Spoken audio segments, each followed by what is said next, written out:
What was that? Oh, is this one of Cesar's gadgets? Guess we must have triggered some sort of device.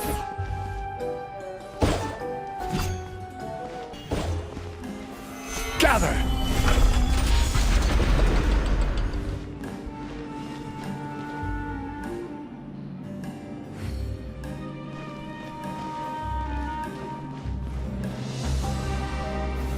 Solidify! I will have order!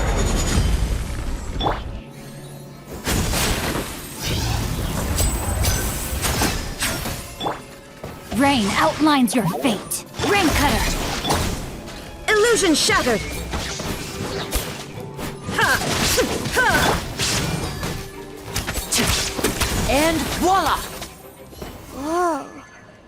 Look, the doll in the box is glowing.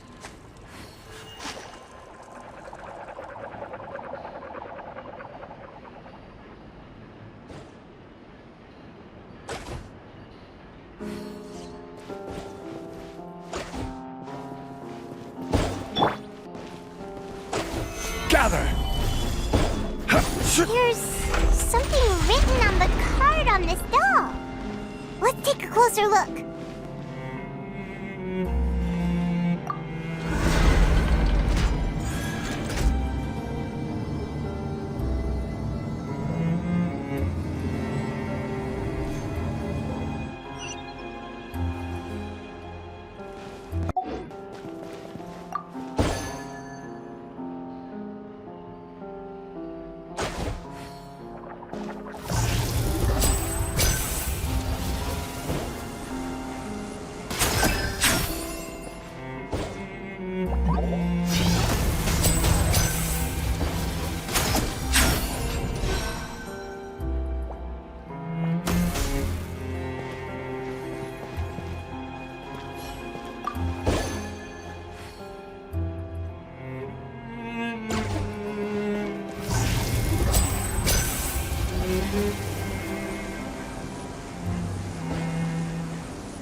That's weird. Have we reached the end already? There's nothing here. Maybe this was a wasted trip. This place seems a little too ordinary for a magician's workshop. There's a distinct lack of mystery. We've triggered quite a few devices on the way here. I'm starting to wonder whether Cesar built this whole place as one big, elaborate magic contraption. If so, then there must be more to this place than meets the eye. Maybe a hidden room somewhere. Aha! If I just move this book, then hopefully... and... presto! A secret passageway! How did you know? I'm a magician too, and apparently great minds really do think alike. Looks pretty big inside. Let's head in and take a look around.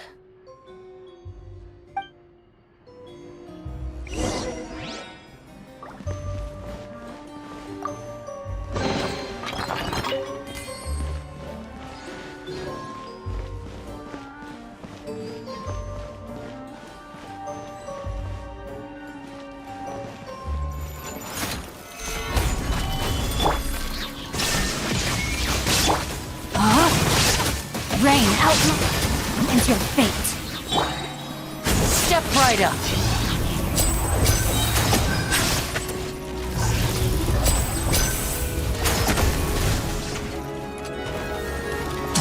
A round of applause.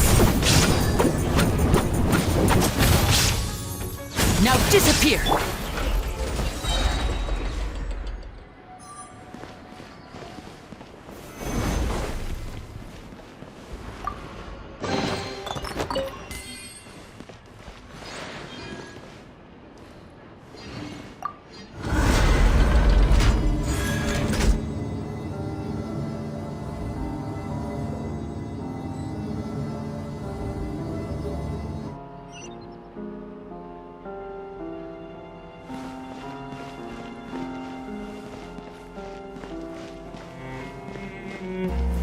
Gather!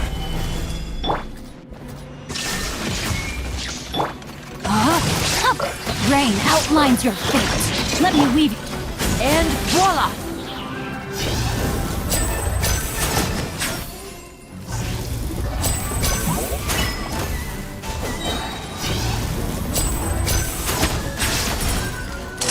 Here comes the finale.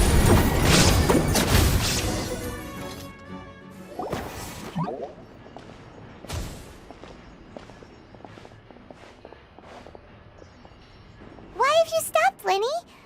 Is there some device in that box? It just looks familiar somehow.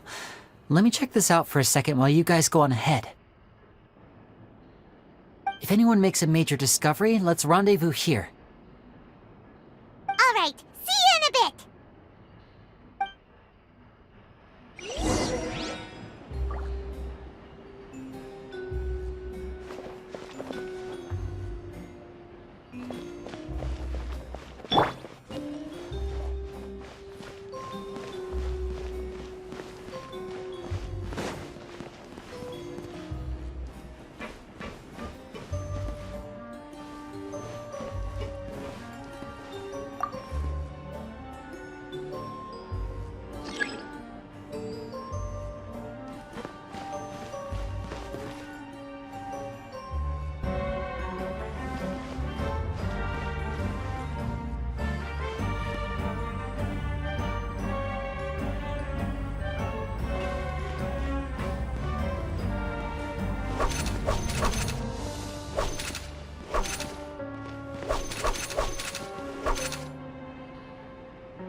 Wow! There's a hidden room here! This book's thick as a brick! Let's take a peek inside it, shall we?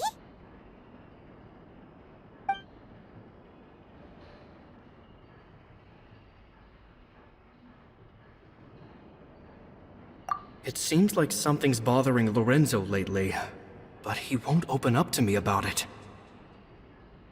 Surely he's not upset that I agreed to teach those two children. I'll have to talk him around. I have a good feeling about those kids.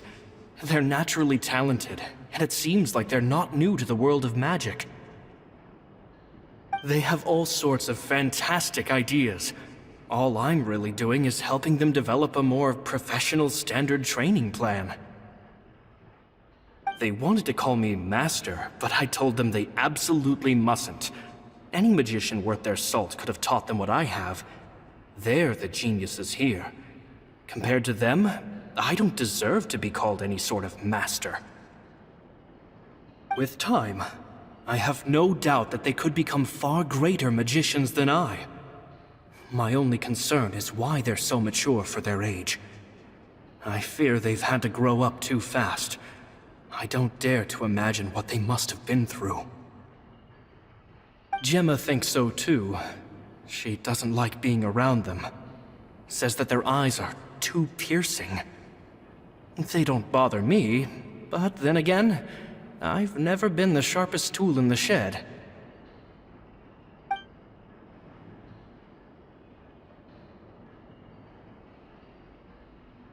Two children came to talk to me after today's show. I don't know why they were out on their own. They looked much too young to be unsupervised. I do hope they got home safely. Anyway, they said that they wanted me to teach them how to do magic. It's not uncommon for children to ask this, of course, but I've never seen any of them as serious about it as these two. I told them that learning magic is very hard work, but that didn't faze them at all. It's like they already knew. They seemed so committed. I couldn't turn them down.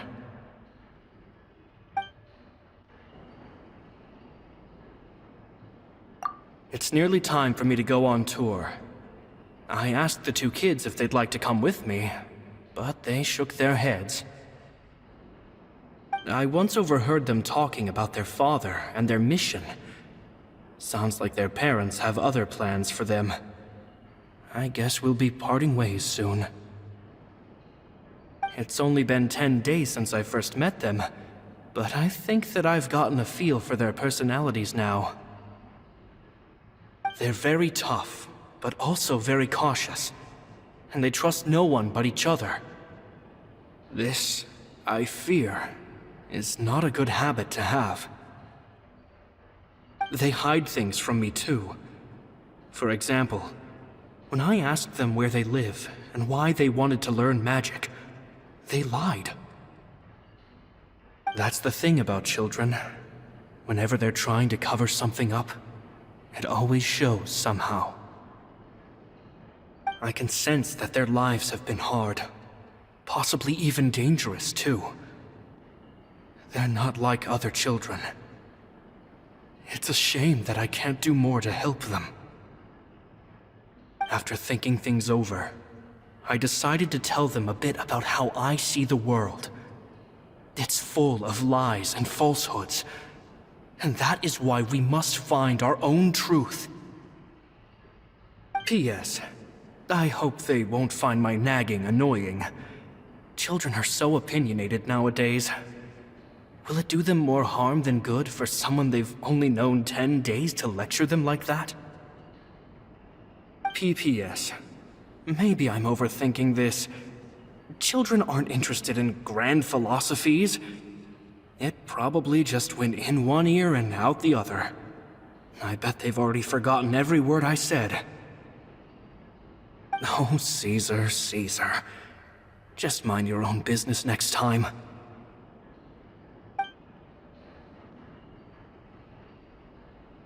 At one of my shows a few days ago, a child asked me how I pulled candy out of my hat. As a joke, I told the kid that the hat has a built-in wish-granting machine. Next thing I know, today a whole bunch of kids were pestering me to pull all sorts of things out of the hat. So I told them another white lie. The machine needs time to power up, but in the meantime, you can write your wishes down. Well, they took me up on that offer, enthusiastically. As I write this, I've only just got back from running around all over town, buying the things they wanted. Boy, are my legs sore. I wound up saving very little this month, but that's not a major issue. I now have a bigger problem. How am I going to hide all these things inside my hat?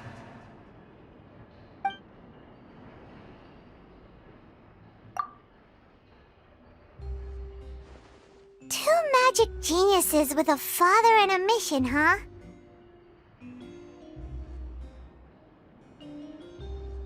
Sounds a lot like he was writing about Lyney and Lynette, don't you think?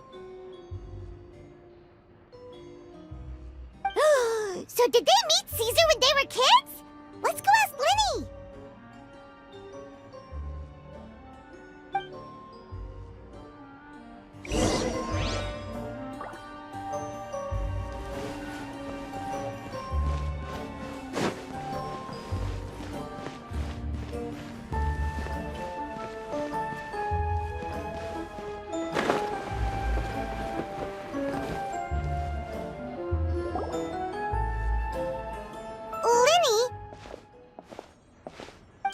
Hold that thought. As I expected, there's a lot of fishy things going on in this place. Fishy? Uh-oh, what have you found? All in good time. Before we go over our new leads, I want to tell you how a high-altitude escape is performed. First, the magician slots themselves into a magic box in full view of the audience. The box is then suspended high in the air, and a short while later, the base automatically opens. At this point, a dummy will fall out of the box, but it looks real enough to grab the audience's attention, and they start wailing and screaming. Meanwhile, the real magician, who has by now blended into the crowd, waits for a good moment to make their appearance and put on a hysterical performance. Oh no! Is that me? Did I just fall to my death? Very vivid description. Paimon can really picture it. And then what? The audience's gaze then turns to the magician, and by the time they realize what's happened, the dummy has vanished, as if everything that just happened was some sort of shared illusion. Of course, that's just how I think the process should work, theoretically speaking. The inventor of this trick never performed it successfully. When the box opened, Cesar was the one who fell out, and not the dummy. He fell right to the ground from the highest point of the opera house. No one could hope to survive that fall, not without a vision at least. And no one else has ever attempted this trick since.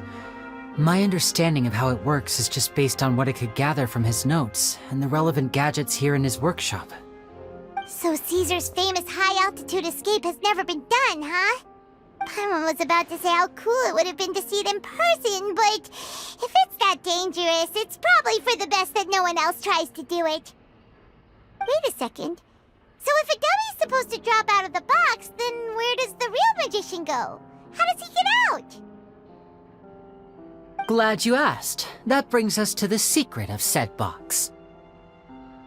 This box right here is the one that Cesar constructed himself to use in the performance, and it's not as simple as it looks. Inside, there's a device that only the magician himself would know about.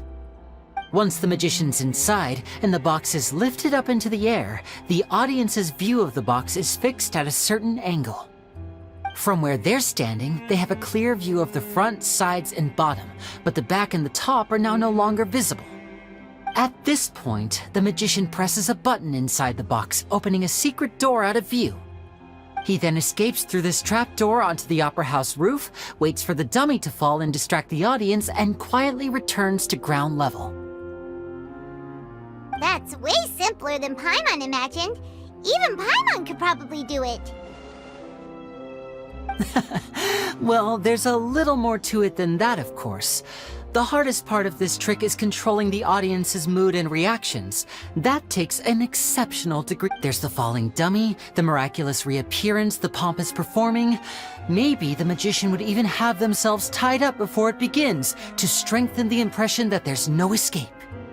Many days and nights of careful research and painstaking practice would have gone into this, all culminating in a performance just a few minutes long, but one that still manages to transform the shock and grief of a tragic accident to the joy and laughter of a mesmerizing magic trick.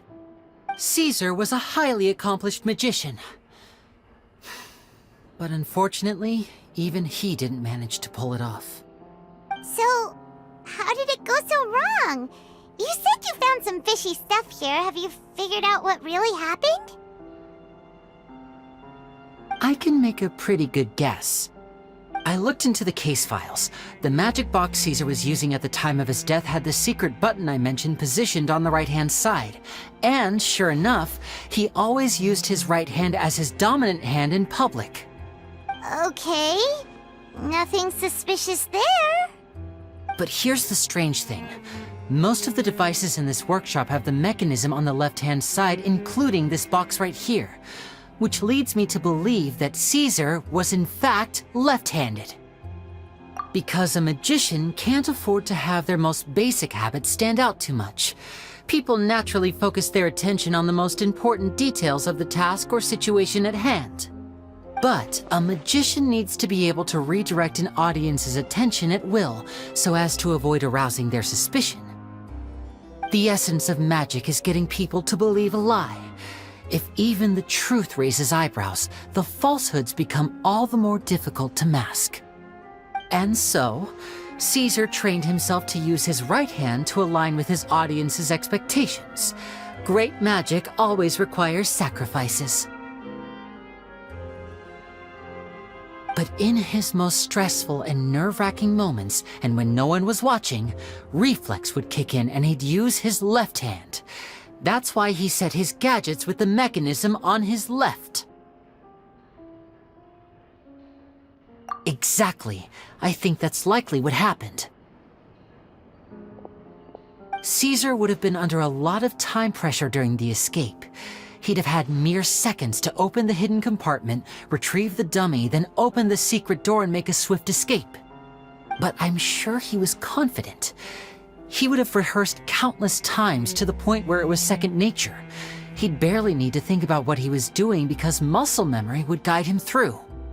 So he opened the compartment, took out the dummy, checked everything was in order, and then went to leave. With his left hand, he reached for the button, and suddenly, his heart skipped a beat. It wasn't there. Much like when you reach for your keys but find your pocket empty, his mind needed a moment to process what was going on. Instinctively, his left hand would keep feeling around for the missing button, maybe for another second or two, until the bottom of the box gave way. With the stakes being as high as they were, just a 2-second delay cost him everything. The authorities would find nothing suspicious and conclude that his death was due to his own error. When in reality, someone switched the boxes, and they did it to murder him. But how would they be able to make the switch without being noticed? That would be difficult to pull off, no? It would have to have been someone who knew that he was left-handed, and who could move his props around without arousing suspicion. Someone who was always by his side. Isn't that right, Lorenzo? You just couldn't let sleeping dogs lie, could you? There's not a lot of people who'd go to all this trouble for some magician who died 10 years ago. I didn't want to have to do this, you know. Silencing you the hard way just creates more problems for me to deal with. But I gave you your chance. I hoped you'd do what's good for you and back off like the lady, but you disappoint me. You mean Gemma? So you are the one who's been threatening her! Yes, although however stubborn she might be, she was never much of a liability. But you people, you never even knew him, but for some reason you just wouldn't drop it. Which is why you can't leave this place alive. Take them out, and make it quick. Do your worst!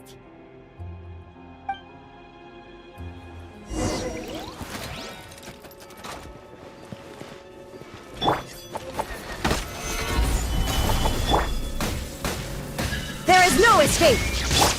Order guide you! Everybody stand back! Step right up! Shine down! Now you shall perish!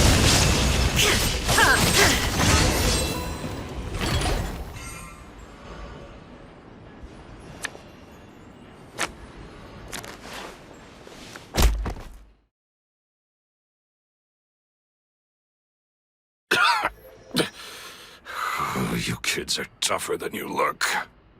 Had enough yet, Lorenzo? Your cronies can't help you now. I think it's high time you started talking, and what I'd really like to know is, why did you murder Cesar? If I had a mora for every time you said that man's name. Of course you idolized Cesar, everyone else did. But I was the real genius magician. Me! He was just an amateur who did cheap tricks for gullible children. I was the one who made magic into the fine art it is today. The aristocrats doffed their hats to me! So it was jealousy. Jealousy. Hatred, more like. I hated Cesar.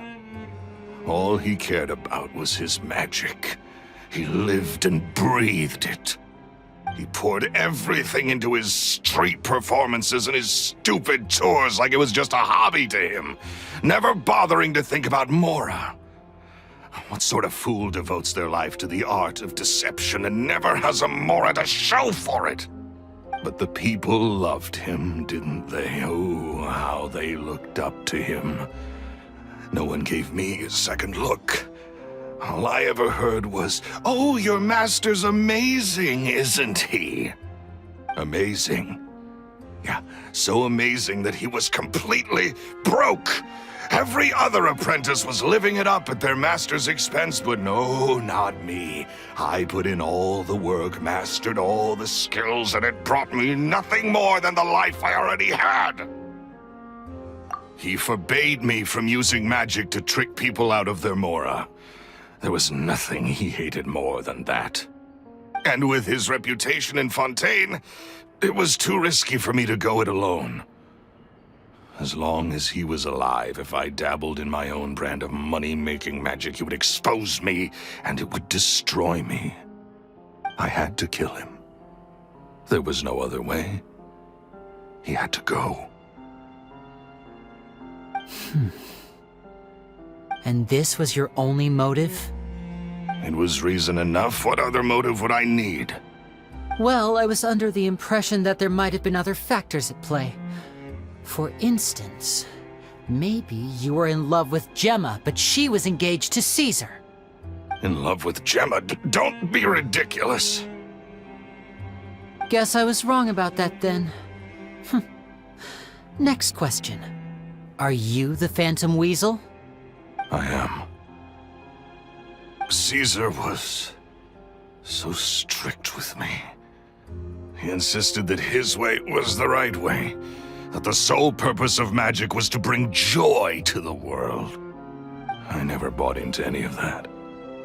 I was more interested in the practical value of magic. Sure enough, it helped me fill my pockets with all kinds of valuable treasures.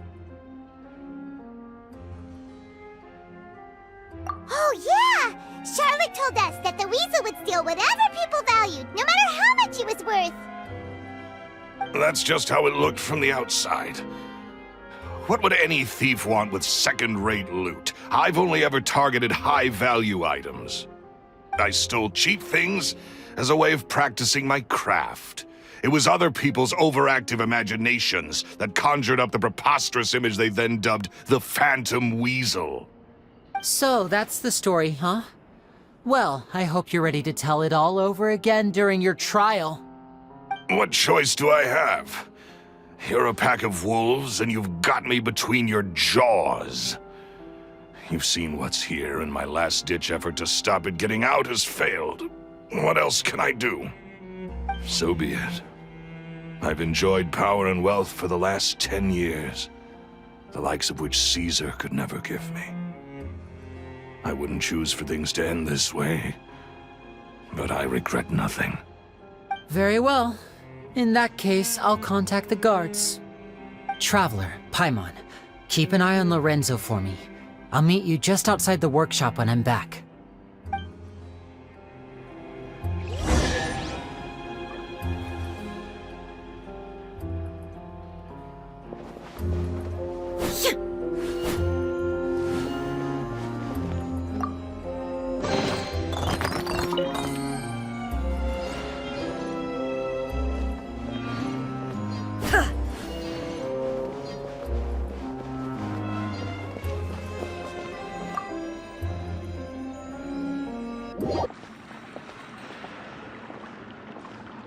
Lyney has told me the whole story.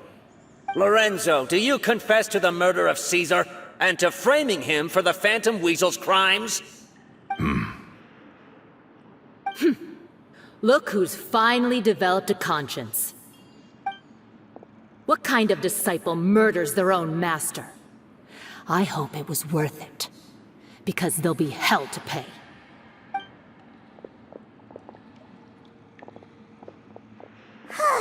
Looks like it's all over. What should we do next, Lyney? Should we start preparing for your show? Let me think. Let's rendezvous with Lynette and Gemma first. With Lorenzo in custody, Gemma will no longer have to fear for her safety. Good point!